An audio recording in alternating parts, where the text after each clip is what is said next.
Hello friends, நம்ம புது தோசைக்கல் இரும்பு தோசைக்கல் வாங்கினோன்னா முதல்ல கொஞ்சம் அதை பாடம் பண்ணணும். அதை கொஞ்சம் ப்ராசஸ் பண்ணால் தான் அது நல்லா தோசை வாக்குறதுக்கு வரும். அதுக்காக நான் காமிச்சிருந்தபடி நல்லா புளியை எடுத்துகிட்டு நல்லா தண்ணியில் நல்லா கொதப்பிட்டு ஃபுல்லும் அந்த கல் பூரா ஊற வச்சு ஒரு நைட்டு பூரா வச்சிடலாம். ஒரு நைட் ஈவன் 2 நைட்ஸ் கூட அப்படியே வச்சிடலாம்.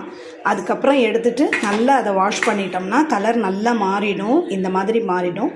அதுக்கப்புறமா நம்ம தோசை வாத்தோன்னா ரொம்ப நல்லா வருங்க. அது ப்ராசஸ் எனக்கு கூட முதல்ல தெரியாது. அதுக்கப்புறம் இந்த டிப்பு நான் பண்ணினேன். இது எனக்கு ரொம்ப நல்லா தோசை எடுக்கிறதுக்கு வருது. அழகாக மெலிசாவும் ஊற்ற முடியும், பரத்த முடியும், நல்லாவும் எடுக்க வருதுங்க. நீங்கள் இந்த டிப்ஸை ட்ரை பண்ணி பாருங்கள், சுலபமாக இருக்கும். ஏன்னா இந்த முறை நிறைய ப்ராசஸ் நிறைய விதம் பண்ணுறாங்க. சாதம் அரிசி களைஞ்ச தண்ணியிலலாம் ஊற வைக்கணும் அப்படிலாம் சொல்லியிருக்கிறாங்க. பட் நான் இந்த மாதிரி ட்ரை பண்ணதில் எனக்கு நல்ல சக்ஸஸ் இருக்குங்க. நீங்களும் ட்ரை பண்ணி பாருங்கள். எவ்வளோ நல்லா எடுக்க வருது பாருங்கள், சூப்பராக இருக்குது.